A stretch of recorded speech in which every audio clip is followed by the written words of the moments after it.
Are you ready? You ready? You like it? You sure?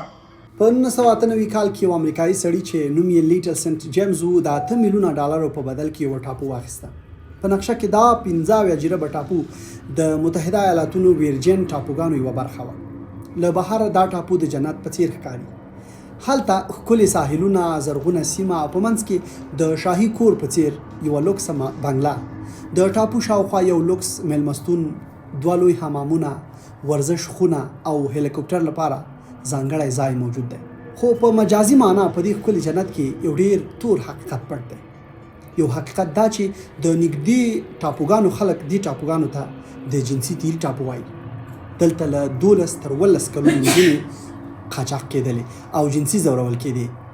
نجونې به له دې ټاپو څخه تښتېدای نه شوای ځکه شاوخوا یې ټول سمندر و.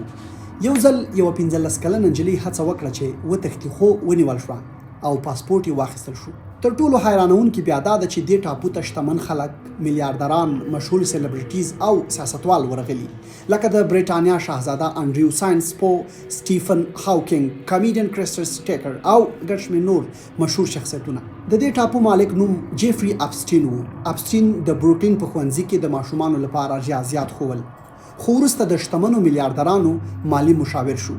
هغه د نږدې 8 میلیونه ډالرو شتمنۍ سره 2 میلیون ډالر لاسته راوړل او د خپل ژوند په جریان کې یې د کلینټن، ډونالډ ټرمپ او د اسرائیل پخواني صدر اعظم ایهود بارک سره اړیکې جوړې کړې وې.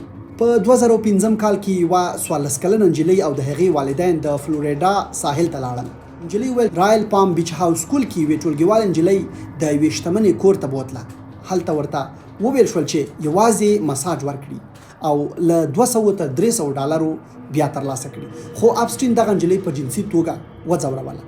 د پولیسو تحقیقاتو پر مهال د نجلۍ د ورکړل شوو نومونو له لارې د قربانیانو سلسله په چټکۍ سره پراخه شوه. د 2006 کال تر مۍ میاشتې پورې د پام بیچ پولیسو د 15 ګڼې قربانیانې پیدا کړې او لسګونه نورې قربانیانې تر څار لاندې ونیوي.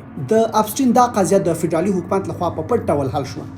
د میامي فدرالي وکیل اکساډر رسټا د اپسټین د وکیلانو سره یوه پټه معامله وکړه چې اپسټین یوازې د 2 وړو جرمونو په بدل کې 18 میاشتې سزا واخیسته او پاتې ټول تورونه پرې وبخښل شول. حتی قربانیانو ته د دې معاملې خبر هم نه ورکړل شوی چې د امریکا د قانون خلاف وه. اپسټین د خپل لوکس دفتر ته په اونۍ کې 12 ساعته د تګ اجازه درلوده او یوازې شپې هلته ویده کېدای شوی. په 2009 کال کې یوه خبریاله جولی نای براون د میامي هارلډ لپاره د اپسټین قضیه څارله. هغې په 2018 کال کې د اپسټین په اړه یوه لړۍ راپورونه خپاره کړل چې د عدالت ناکامي او د اپسټین د خوندي پاتې کېدو شواهد یې ښکاره کړل. د دې راپورونو وروسته په جولای 2019 کې اپسټین بیا ونیول شو او د جنسي قاچاق تورونه پرې ولګول شول. خو د 2019 کال اګست په 10 اپسټین په زندان کې مړ شو. رسمي راپورونه وایي چې ځان وژنه یې کړې، خو دا د ګڼو تیوریو سبب شوه. د اپسټین اړیکې او سیاسي جنجال. ډونالډ ټرمپ او اپسټین د 20 کلونو لپاره نږدې ملګري وو. ټرمپ د اپسټین ټاپو ته 2 ځله سفر کړی او په ایمیلونو کې د دې اړیکو یادونه شوې. د اپسټین دوسیې د سیاستوالو، میلیاردرانو، عربانو او مشهور شخصیتونو نومونه لري. د امریکا عدالت وزارت یوازې محدود فایلونه تر اوسه خپاره کړل او ډېرې برخې یې د تور رنګه مارکر سره پټې کړي دي. د فایلونو بشپړه محتوا لا هم عامه نه ده. ګڼ شمېر مشهور کسان په دې فایلونو کې شامل دي، خو د بشپړ لیست لپاره لا څېړنې روانې دي.